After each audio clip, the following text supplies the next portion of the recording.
Hi guys, magandang araw po sa inyong lahat. Ito naman po ang kaibigan nyo si Jake. Sa video natin ngayon, pag-usapan po natin ang patutsada or banat ni Mayor Vico Soto ng Pasig City tungkol po dito sa dalawang kilalang sikat na journalist, ngayon vlogger na.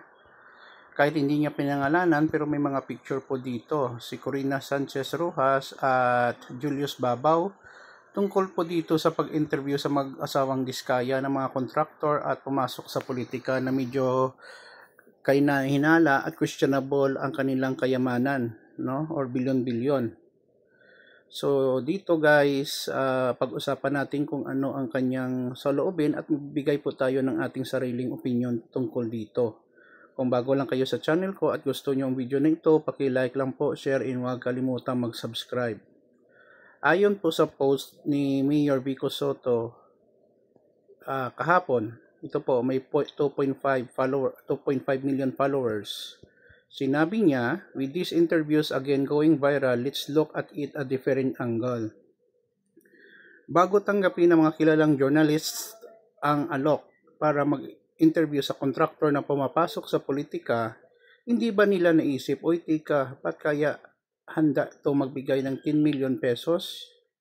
Ang 10 million pesos is not exact figure for alam nyo na, no?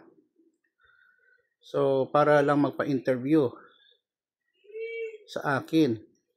I know for a fact that there are many good, honest people in media who are disappointed, if not angered, at practices like this which undermine the integrity of their profession. Alam naman po natin na bago naging vlogger or content creator si Julius Babaw at Corina Sanchez ay kilala po silang journalists. Bilang journalist po, you are seeking for the truth, balance, and fairness sa iyong mga balita. Wala pong kinikilingan at hindi po dapat nababayaran. Pero dito guys, kahit dinay nila, but very obvious na medyo nililihis nila ang topic na lifestyle daw para at least hindi sila matamaan bilang journalist.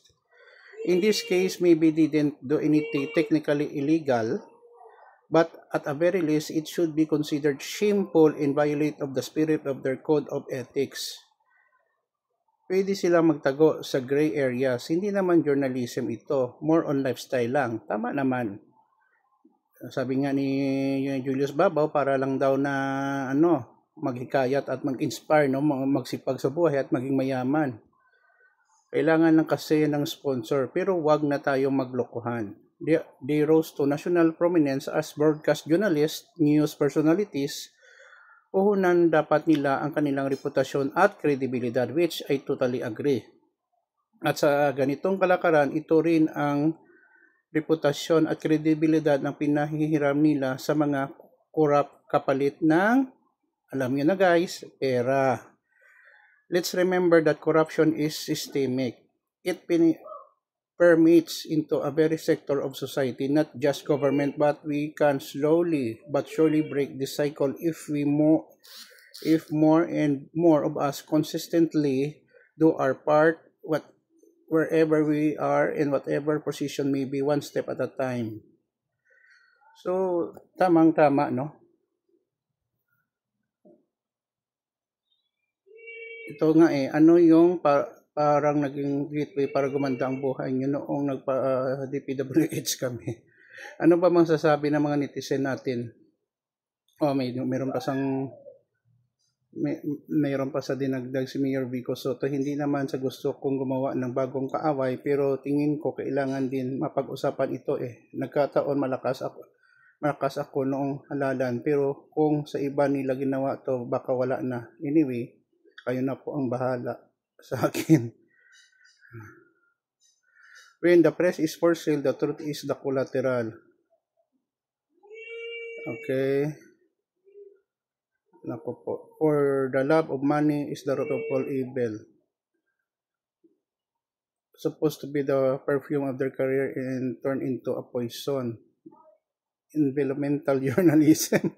Tama po, Mayor. Corruption doesn't only happen in government. It also strives in media, business, and other sectors. Compromise integrity for money. Kahit hindi illegal, malinaw na nakakasira ito sa tiwala ng tao sa mga institusyon. Sana mas marami pang mamahayag ang pumili ng prinsipyo kaysa sa pera dahil sa huli, reputasyon at kredibilidad ang tunay na puhunan nila. Kung bawat isa sa atin ay gagawa ng tama, maliit o malaki paraan, mas madali nating mababago ang sistema. Yun po guys, no, ang